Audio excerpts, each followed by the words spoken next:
Hi, my name is Nora, and I'm 28 years old. I grew up on Willow Lane, in a tall, gray stone house with a red door that stuck every summer and 12 windows that stared out like quiet eyes.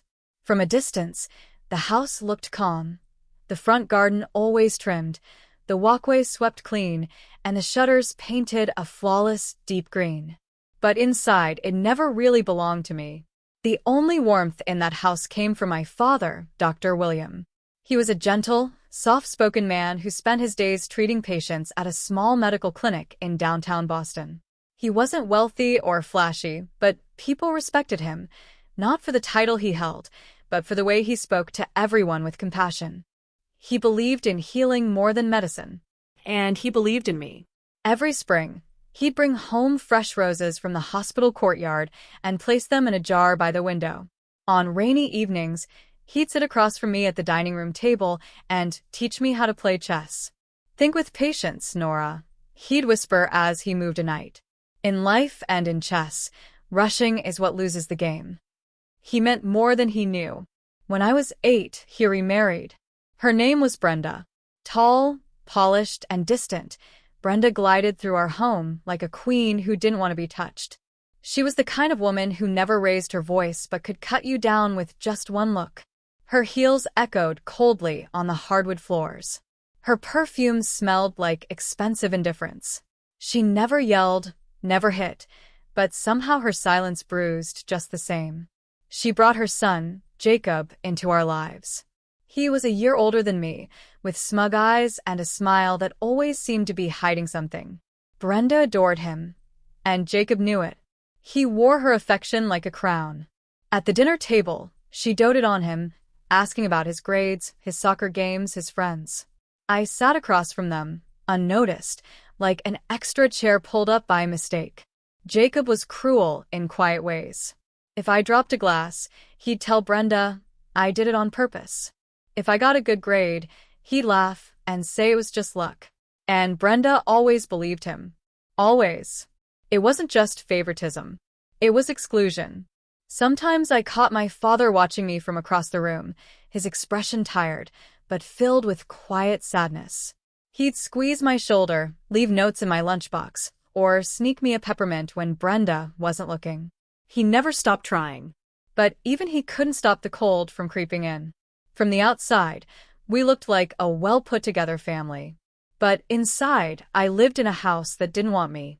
And deep down, I knew, no matter how much I smiled, how polite I was, or how hard I tried, Brenda had already decided I didn't belong. My father died on a quiet evening in late autumn, just as the maple leaves turned copper and the sky sank into that strange blue before winter arrives. I remember the way the wind tapped against the windows that night, like it was trying to warn me. I was upstairs reading in my room when I heard the thud, not loud, but heavy, like something important had fallen. Moments later, I heard Brenda's heels on the stairs, steady and emotionless. No panic. No scream. When I stepped into the hallway, she looked at me with a face so calm it felt unnatural. Your father is gone, she said flatly. The paramedics are on their way. Stay out of their way. Gone. Just like that. I stood frozen, my hands trembling, watching two strangers roll my father's body out of the house that never loved me, but where he had lived, where he had kept me safe, where he had tried to make me feel like I belonged. The funeral was held in a small church downtown. It was packed. Patients, neighbors, nurses, even the janitor from the clinic came to say goodbye. They told stories of how he had stayed late, paid for prescriptions out of his own pocket, or helped when no one else would. I stood near the back, dressed in black, watching it all in a blur. Jacob stood at the front, teary-eyed for the cameras. Brenda played the perfect widow, her makeup flawless, not a hair out of place. They gave speeches. I stayed quiet, not because I had nothing to say, but because I knew no one there was really listening to me. The day after the funeral, Brenda summoned me to my father's old study. The fireplace was lit, casting long shadows on the bookshelves. The smell of leather and wood still clung to the room. It should have been comforting, but her presence turned the air brittle. She stood behind the desk, her arms crossed, her expression flat. "Nora," she said, her voice cool and practiced. Your father left everything to Jacob. I blinked, unsure if I had heard her correctly. The house, the accounts, even the piano. Everything. What? I whispered. She didn't flinch. You're entitled to none of it. You're welcome to take your personal items. The driver will drop you off wherever you want to go. I looked at Jacob, who had just walked in. He leaned against the doorframe, arms folded, a small smirk curling on his lips. I tried to speak, to fight, to scream, but Brenda raised a hand, silencing me. This isn't a negotiation. It's settled. And just like that, my world, the last piece of it, shattered. I was given a duffel bag to pack what little I owned. A few books, my old chess set, a jacket, and a worn pair of boots. Brenda handed me a single $10 bill and said nothing else. No hug. No goodbye. No explanation. They watched from the window as I stepped out into the cold. The red door shut behind me with a finality I still feel in my chest. And just like that, I was alone. The air outside hit me like ice, sharp, sudden, and unforgiving. It was November in Boston, the kind of cold that didn't care about your coat or your heartbreak. I stood on the sidewalk with my duffel bag slung over one shoulder and that $10 bill crumpled in my palm, as if holding it tighter would stop everything from slipping away. I walked for hours that night, without direction, without a plan. I just needed to move, needed to believe that putting one foot in front of the other would somehow carry me away from everything I had just lost. I ended up by the river, under a low stone bridge where the wind cut through like blades. I curled up against the wall with my knees to my chest, using my coat as a barrier between me and the freezing concrete. The water nearby rippled dark and slow, mirroring the ache in my chest. That first night, I didn't sleep much. Sirens echoed in the distance, trains rumbled under the city, and strangers' voices drifted through the air. I had lived in Boston all my life, but this version of it felt like another planet. Colder, harsher, lonelier. In the morning, I woke up stiff and shivering. My fingers were numb, and I could see my breath in small white puffs. I went to a public restroom, washed my face in icy water, and stared into the cracked mirror. The girl staring back at me looked like a stranger, pale, hollow-eyed, hair matted from the wind. I didn't recognize her, but I knew I had to survive. For the next few days, I wandered the city. I sat in libraries just to stay warm. I walked up and down crowded sidewalks, hoping no one could see how lost I was. I dug through trash bins behind bakeries, hoping to find anything edible. Pride faded quickly when your stomach twisted with hunger. The first time I stole something, it was a half loaf of bread from a corner bakery. The smell had pulled me in, warm, yeasty, comforting. I hovered by the window for a while, pretending to browse the display. Then, when no one was looking, I grabbed a loaf and ran. No one chased me. I sat behind the building and tore off pieces of bread with shaking hands, chewing slowly, my cheeks wet with silent tears. That was the moment something in me shifted. I had been quiet all my life, polite, patient, invisible, but the world had chewed me up and spit me out without hesitation. So maybe it was time I learned how to survive on its terms, not mine.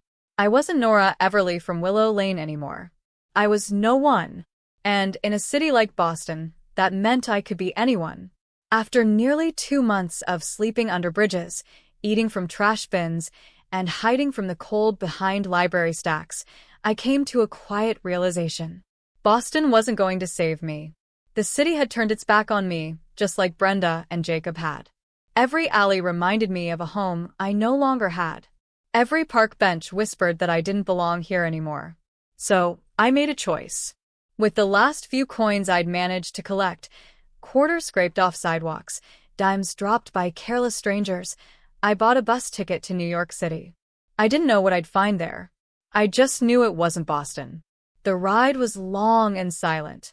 I sat in the back, curled up in my coat, staring at the fogged-up window while the landscape blurred by. Somewhere between sleep and grief, I let my last memory of Willow Lane drift out of my mind. The red door, the silence, the cold eyes that watched me leave. New York was a different kind of chaos. Louder, Faster. Colder, but in a way that made sense. It didn't pretend to care. It didn't offer fake smiles or hollow sympathy. And strangely, I found comfort in that.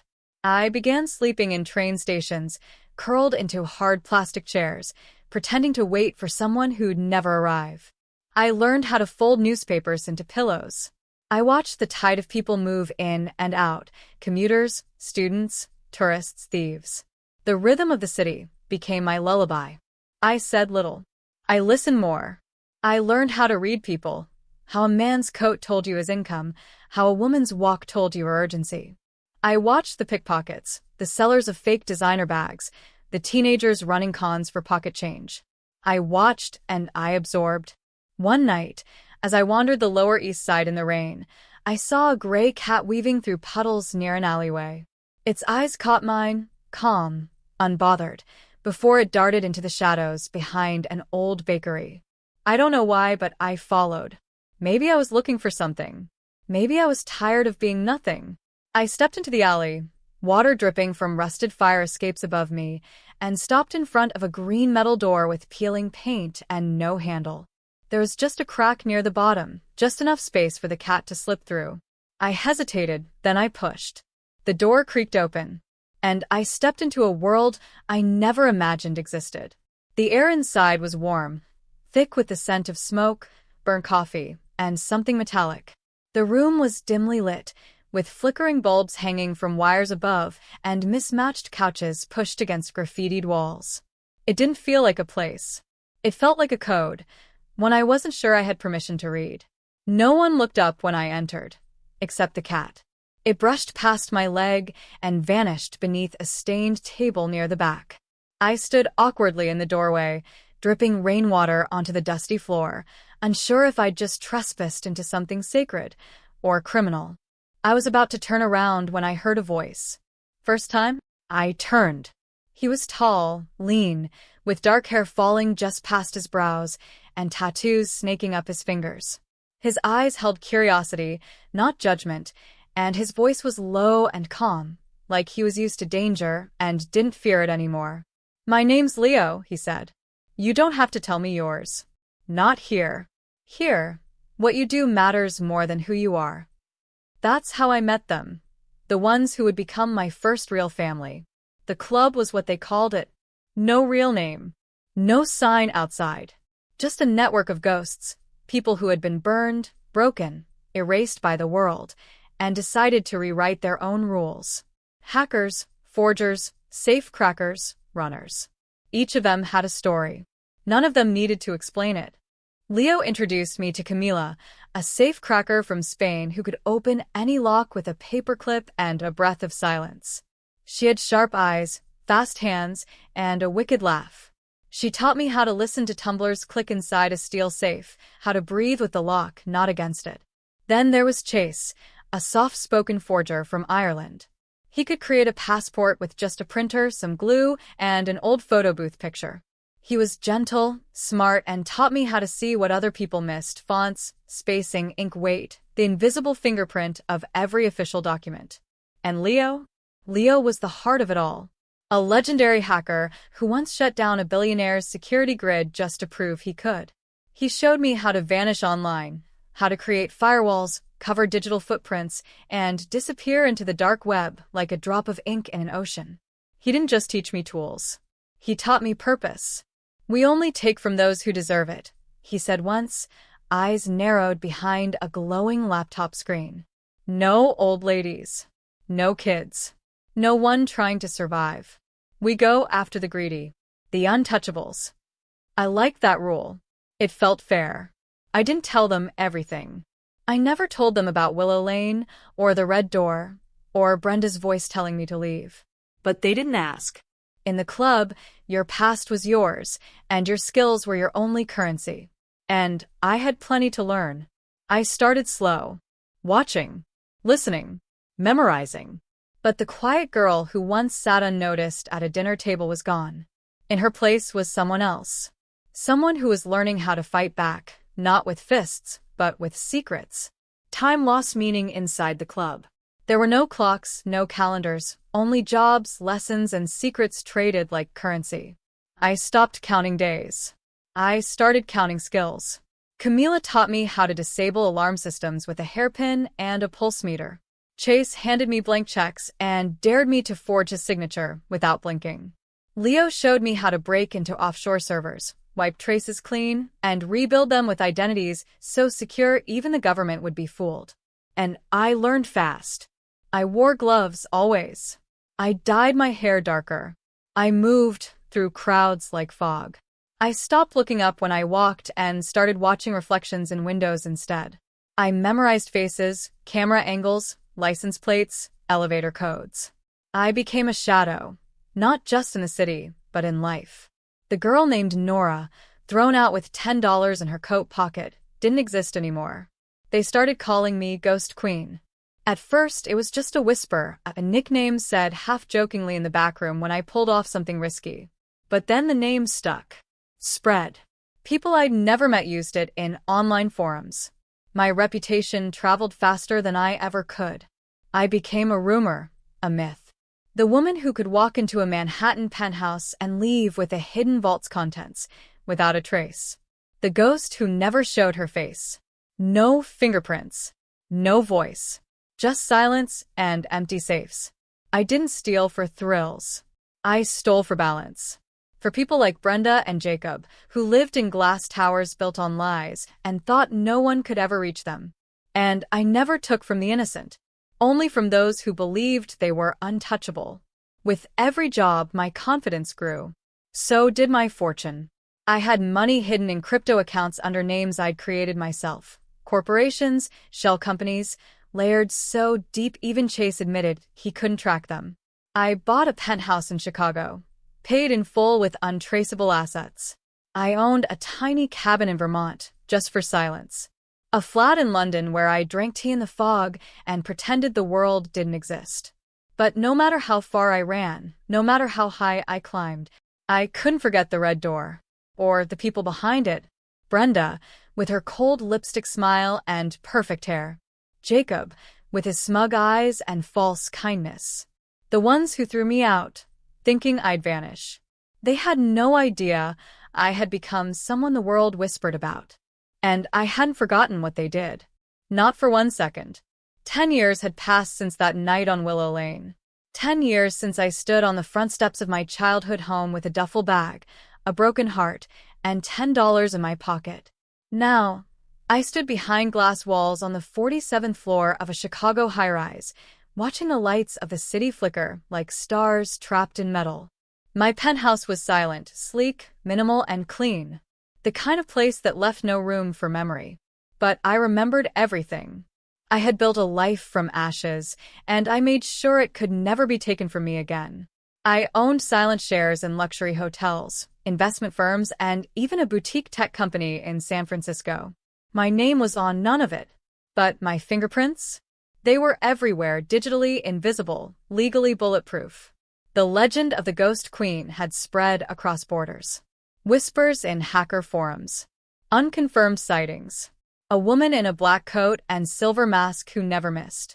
And still, every now and then, I'd find myself drawn to the past, like gravity pulling me toward the source of my wound. I began keeping tabs on Brenda and Jacob, not out of obsession but strategy.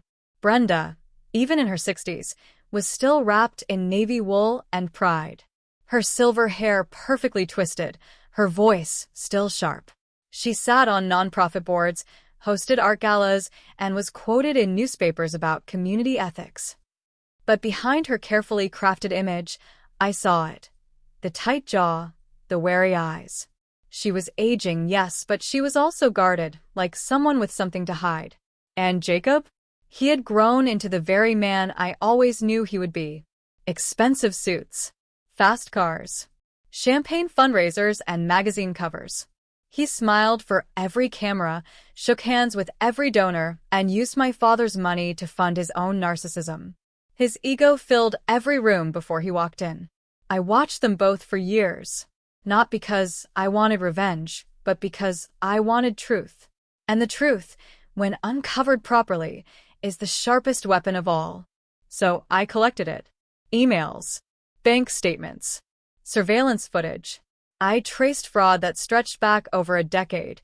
Money siphoned from my father's old clinic accounts, donations rerouted through ghost nonprofits, forged wills, fake signatures, hidden transactions. They had covered their tracks well, but not well enough. Every file I gathered, every document I decrypted, it all brought me closer. And I wasn't rushing. I waited patiently, just like my father taught me at that chessboard all those years ago. Because this wasn't just about exposure. This was about reminding them that I never disappeared. I just became invisible. It was a stormy night in March when I knew the time had come. The kind of storm that wrapped the city in fog, the kind of rain that blurred traffic lights into red smears on wet pavement. I stood by the window of my Chicago penthouse, watching the raindrops race down the glass, and felt something shift inside me, like a key turning in a long-forgotten lock. I didn't need more time. I had everything I needed. My phone buzzed once. Encrypted signal. Leo's confirmation. The files were ready. The black boxes had been fabricated. Every document I had gathered was now packaged in cold, clean evidence. Bank fraud. Charity scams. Forged legal filings. All of it traceable, time-stamped, and irrefutable. I packed a simple black duffel, gloves, coat, and the boxes. No weapons. No tech. Just truth. Then I pulled on my long black coat, slipped the silver mask over my face, and walked into the storm. I flew into Boston under a different name. I had a car waiting under yet another name. Every hotel reservation, every digital trail was wiped before it could be made. I was a ghost moving through my past, but this time with purpose. Willow Lane hadn't changed much. The street was still lined with ancient maple trees, their bare branches rattling in the wind like old bones. The house, my former prison, still stood behind its iron gate, proud and gray and hollow. Same 12 windows. Same red door. Same facade. But it had changed too. Cameras had been installed. Security lights. A gate code. Jacob must have thought the real world was finally closing in on him. He was right. I waited until 3:14 a.m., the darkest hour of the night. The rain helped, masking the sound of my steps and the soft tap of my gloves on the keypad. Code 0629. Brenda's birthday. She'd never trust a system she didn't personally control. The gate beeped. Unlocked. I moved silently across the yard and bypassed the home alarm with a 6-second override, same system they'd had since my father installed it. I had helped him input the original code once. They'd never bothered to change it. Room by room, I moved like memory, not a sound, not a trace. The study where my father once told me bedtime stories. The stairs where Jacob used to smirk down at me. The hallway where Brenda's silence used to weigh heavier than words. In every major room, the library, Brenda's office, Jacob's den, the upstairs hallway, I left a small black box. Inside each, flash drives loaded with evidence. Printouts of account transfers. Copies of forged documents. Screenshots of emails. A video of Jacob practicing my signature at my father's old desk. And then I reached the master bedroom. Everything was still pristine. Monogrammed pillows. Crystal perfume bottles. The same navy bedspread I remembered from years ago. Stiff, formal, untouched. I stood there for a long moment. Then I pulled out a red lipstick from my coat pocket, the same shade Brenda wore on the day she forced me out. And on the mirror above her bed, I wrote in tall, sharp letters. You forgot me. I will never forget you. I slipped out just as the storm began to ease. The sky still dark, the street still asleep. I stood across Willow Lane behind the shadow of a neighbor's hedges, drenched and steady, waiting. Waiting for morning. Waiting for the storm to break inside that house, not outside it. At exactly 6:32 a.m., the flashing red and blue lights pierced the early dawn, reflecting off the wet pavement like fireworks made of warning. I watched from across the street, hidden behind the stone wall of a neighboring yard, my coat soaked through but my heartbeat calm. 3 police cruisers. 2 black SUVs. And a van marked Boston Financial Crimes Unit. They swarmed the gates like a coordinated storm, not frantic, not aggressive, but with the quiet precision of people who had done this 100 times before. People who knew exactly what they were looking for. Inside the house, through the lace-curtained windows, I saw the first signs of chaos unfold. Jacob stumbled down the grand staircase, half-dressed in a robe, his hair wild, and his phone pressed hard to his ear. He was yelling. Not asking. Not confused. Just angry. A uniformed officer followed right behind him, calm, unreadable, holding one of the black boxes in his gloved hands. Another officer opened it carefully and unfolded the contents. As he read, his jaw clenched. The moment he saw the forged signatures and the transfer logs, his eyes flicked up, and I knew they believed everything. The evidence spoke louder than anything Jacob could scream. Upstairs, I caught a glimpse of Brenda standing in the hallway, one hand gripping the railing, the other pressed to her chest. Her face, for once, wasn't composed. It was pale, sunken, pulled tight by the weight of something far heavier than guilt, exposure. The scene outside changed rapidly. News vans arrived next. Their antennas rose like skeletal arms. Reporters stepped out in windbreakers, clutching microphones, whispering hurried updates into cameras. Neighbors peeked from their doors in robes and slippers. I even saw Mrs. Avery from across the street holding binoculars like she was watching a tennis match. Word spread fast. Faster than Jacob or Brenda could control. Every room in that house was searched. Every box catalogued. The officers uncovered. Documents tracing stolen funds to offshore accounts. Emails arranging fake charity events. Forged amendments to my father's original will. The video of Jacob mimicking my handwriting on trust fund papers. Even notes in Brenda's own script, outlining how to push me out quietly. By 9 a.m., the entire city had heard. Bank accounts were frozen. Trusts were seized. Phones were confiscated. Brenda's name was dropped from every board she served on within hours. Jacob's photo, once glowing on fundraiser flyers, was plastered across news headlines beneath words like fraud, forgery, and conspiracy. But what destroyed them most wasn't the money. It was the truth. The illusion they had crafted for years, the perfect family, the noble son, the respectable widow, crumbled beneath the weight of evidence they never imagined anyone could collect. And the last blow? When officers entered the master bedroom and found my message in red lipstick staring them in the face. You forgot me. I will never forget you. That, I knew, was the moment Brenda realized. I had never disappeared. By mid-morning, the front gates of the Willow Lane house had become a spectacle, swarmed with flashing cameras, reporters shouting into microphones, and curious onlookers clutching cups of coffee as if watching a slow-motion car crash. It was exactly what Brenda and Jacob feared most. Public humiliation. And they were living it, frame by frame, headline by headline. From my hidden vantage point, I watched the damage unfold. Jacob was escorted out first, surrounded by federal agents in dark jackets, his once flawless hair plastered to his forehead by sweat and panic. Gone was the confident fundraiser star. He looked like a trapped animal, pale, stunned, and powerless.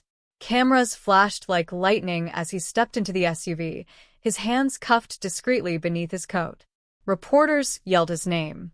He didn't look up. Moments later, Brenda appeared at the front door. She wasn't cuffed yet, not physically, but her pride had already been restrained. Her face was drawn, her lips thin and colorless, her posture stiff. She clutched a silk scarf at her throat like it could shield her from the truth crashing down around her. She looked out across the flashing lights, the shouting, the swarm of judgment. And for the first time in my life, she looked small. Gone was the graceful, calculated woman who once stood above me like a queen on marble steps. What stood there now was a woman unraveling, not with noise, but with silent collapse. I saw the moment she spotted the news van with the headline scrolling across the screen. Willow Lane fraud scandal, socialite and son under federal investigation. She flinched. Behind her, officers emerged carrying the last of the black boxes. Inside were names, signatures, dates, wire transfers, and the evidence of how they had erased me. And just like that, the doors of their world slammed shut. Banks issued emergency freezes. Law firms announced conflict withdrawals. Donors sent public statements of shock and disassociation. Invitations dried up. Phones stopped ringing. The glittering life they built on my father's name and my exile had collapsed into dust. That night, the city's biggest news stations aired a full timeline of the fraud. A side-by-side comparison of Jacob's real signature versus mine. Clips from my father's past patients saying they always wondered what happened to the clinic funds. One commentator called it the cleanest financial takedown since Enron. Another said, "Whoever exposed this knew the family better than they knew themselves." They were right, because it was me. And I wasn't done yet. The next morning, I walked past the old Everly house for the last time. The street was quiet now. No cameras. No reporters. Just the soft rustle of wet leaves across the pavement and the low hum of a city waking up without them. Their empire was in ruins. I had watched every piece fall. Bank accounts were frozen indefinitely. Property liens were filed. Charges were pressed. The federal case was moving swiftly, thanks to the precision of the files I left behind, time-stamped, verified, and cross-referenced with financial records they had foolishly thought were deleted. The truth had sharp edges, and I had delivered it cleanly, without leaving fingerprints. I didn't need to testify. The evidence spoke louder than I ever could. Brenda and Jacob had hired the best attorneys money could buy, but money doesn't make forged wills disappear. It doesn't erase emails or undo digital video footage. And it certainly doesn't explain why a woman they claimed didn't exist had every key to their vault of lies. Jacob pled guilty to multiple counts of wire fraud, forgery, and conspiracy. Brenda tried to deny everything. But her own notes, her handwriting, were part of the case. Eventually, under mounting pressure and the threat of additional charges, she agreed to a plea deal. But it came with conditions. She was stripped of her positions, her property seized, and her reputation obliterated. Jacob received a 10-year federal sentence with no possibility of early release. Brenda, due to her age and first-time offender status, received 5 years, but with mandatory restitution and a court-ordered statement of guilt that aired on public access television. I watched it once. She sat at a plain table, dressed in black, her posture rigid. I, Brenda Everly, knowingly conspired to commit financial fraud alongside my son Jacob Everly and orchestrated the removal of my stepdaughter Nora from her rightful inheritance. I accept full legal responsibility. Her voice didn't shake, but her eyes did. The fallout was permanent. No second chances. No family name to hide behind. The woman who had thrown me out with $10 now sat in a prison cell.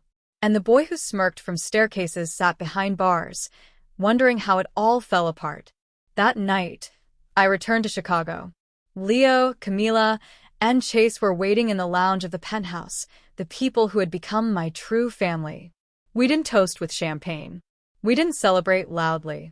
We just sat there, quiet, steady, knowing that the ghosts of the past had been laid bare. I wasn't angry anymore. I wasn't broken. I was seen. And I was free. The days that followed were quiet, not in the hollow, lonely way they used to be, but in a way that felt earned. Peaceful. Clean. No more watching. No more waiting. No more hiding behind shadows. The world knew what Brenda and Jacob had done. Their faces, once symbols of class and perfection, now marked every headline as cautionary tales.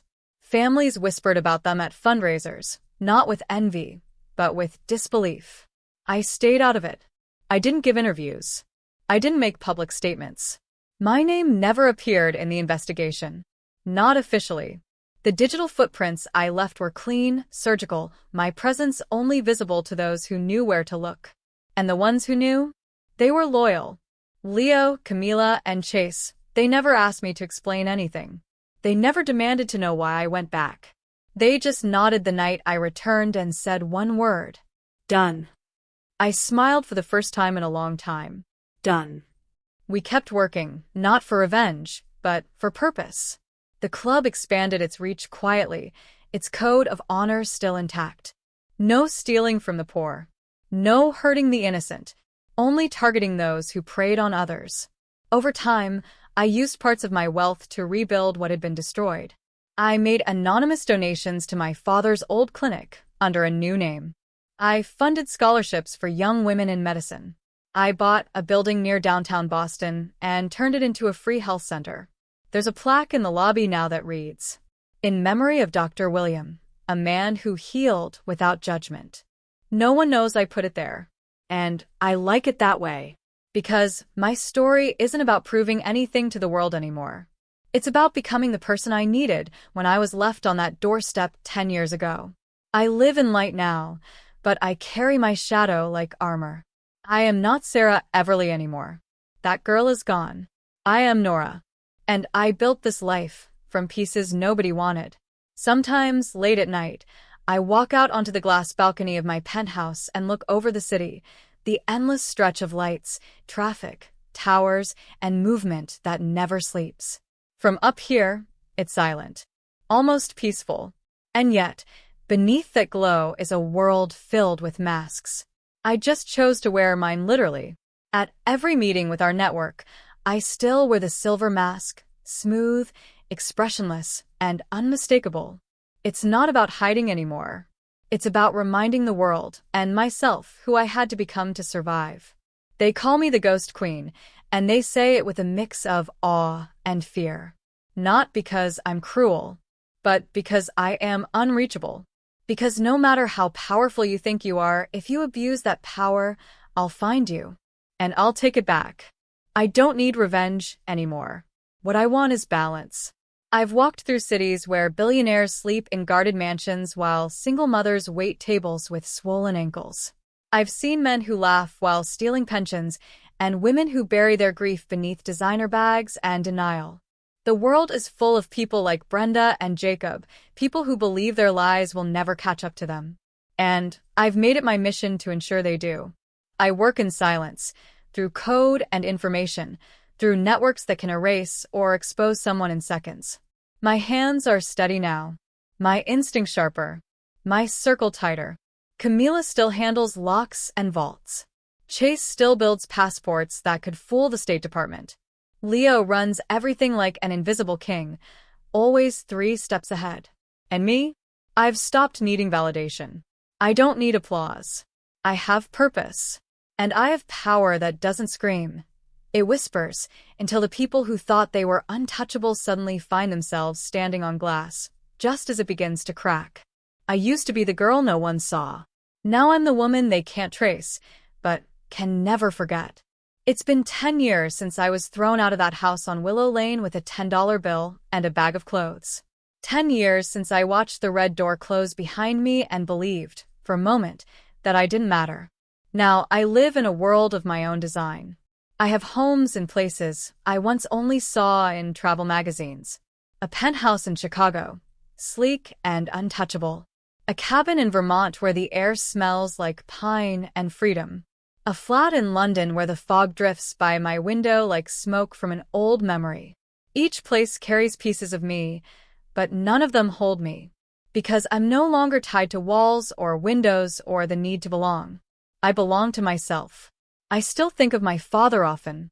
I imagine what he'd say if he saw me now, not the wealth, not the legend, but the strength I built from the ruins. The justice I brought, not with cruelty, but with precision. The way I honored his memory, by making sure no one else would silence me again. I didn't just survive what they did to me. I thrived because of it. And if one day my name is whispered in a boardroom, or in the back alley of a stolen fortune, or on the screen of a crooked politician who just lost everything overnight, let them wonder who I am. Let them guess. Let them fear. But let them know this. I am Nora. I was forgotten. I was erased. But I rose from nothing, from pain, from silence. And I made sure the people who broke me would never forget me again. This is not just the end of my story. It's the beginning of something greater, something powerful, invisible, and unbreakable. Because when you take everything from a girl like me, you don't destroy her. You create her.